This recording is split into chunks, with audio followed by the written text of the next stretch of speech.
investigation du WOD de ce mardi 24 novembre. Donc en attendant à quelle sauce on va être mangé, en attendant le discours du président, on essaie de continuer à rester motivé, surtout essayer de rester en bonne santé, de respecter un petit peu la distanciation, etc. Ok, faire ce qu'il faut. Prenons notre mal en patience parce que justement on saura encore plus quand on va pouvoir tous se retrouver dans ce lieu un petit peu d'échange, ok, et de partage. Mais en attendant, je vous demanderai quand même de rester sagement chez vous et surtout de vous protéger. Il ne faut pas prendre à la légère, surtout si on ne veut pas qu'il y ait un troisième confinement. Ok. Pour le WOD d'aujourd'hui, donc ça va être un grand classique. Tu le connais celui-ci, ça va être le WOD des Open de 2017, le 5e et dernier WOD. Donc ce qu'on appelle Open 17.5 et c'est un format no time cap. Donc tu as la vidéo explicative par rapport au standard, la vidéo classique de CrossFit. Les mouvements tu les connais, tu auras de la corde à sauter et tu auras donc des thrusters. Les thrusters c'est le combo d'un front squat plus un push press. Ok. Donc suivant ton matériel, kettle, bar, etc. On verra par rapport aux adaptations. Ok. Pour la corde à sauter, si tu as l'occasion même de serait-ce que d'avoir une corde d'escalade haute, ça le fait l'affaire. Sinon tu feras des sauts sur place. Ok. Ça le fera aussi. Mais j'espère vraiment que certains vont bien progresser sur les deux. Pour l'échauffement, celui du Buscamp, tu le connais, c'est le classique.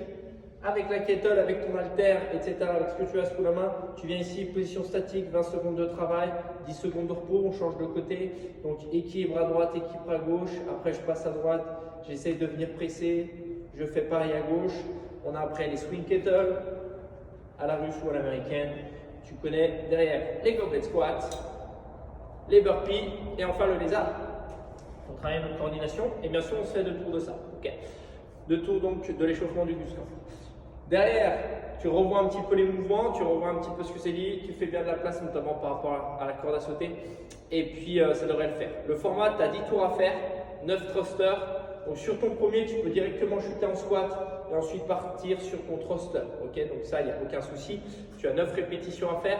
Derrière, dans l'idéal, en format Eric, c'est 35 DU, 35 double tours de corde à sauter. Sinon, tu fais 35 sauts sur place. Ou si tu as une plate ou un support léger, donc de 3-4 cm, tu viens sauter dessus d'avant en arrière, okay, comme si tu avais une plate. Donc ça, tu fais ça 35 fois également. Tu as 10 tours à faire, c'est un format for time, no time cap. Vu que tu as 10 tours, je te conseille le premier tour à partir environ 75-80% de ton intensité max.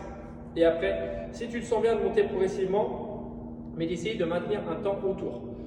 Ceux qui sont vraiment à l'aise, tu peux essayer de partir sur un format EBOM. Alors format EBOM, ça ne veut pas dire 1 minute autour, peut-être 1 minute 30, mais par contre à chaque tour, essayer de se maintenir par rapport à cette cadence-là. Ok, tenir ton rythme, parce qu'on a quand même 10 tours à faire, ça fait beaucoup de reps. Pour rappel, les RX, c'est 43 kg sur la barre pour les gars si tu as l'occasion et 30 pour les filles. Si tu as juste kettle ou halter, au lieu de faire 9 reps, tu en fais 10 et tu alternes 5 à droite, 5 à gauche. Okay. C'est un super WOD ça pour tester son conditioning.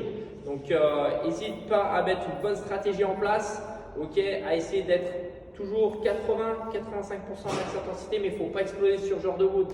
Si tu exploses sur ce genre de WOD, c'est que tu es parti beaucoup trop fort ou malheureusement, ça fait un mois que tu n'as pas fait de CrossFit, tu t'es empiffré un petit peu de chips et autres, machin, et que tu commences à être un petit peu comme un loukoum, d'accord? Donc essaie de te remettre un petit peu en main, te mettre en route, parce que nous, quand on va ouvrir, on se lâche le presse, ok?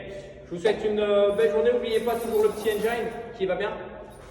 Si tu veux bosser voilà, ton foncier, ton cardio, ta course à pied, on a la chance, on a encore des belles journées ensoleillées, même s'il commence à faire frais, mais ça le fait. Ok, passez une bonne journée, bye bye, ciao.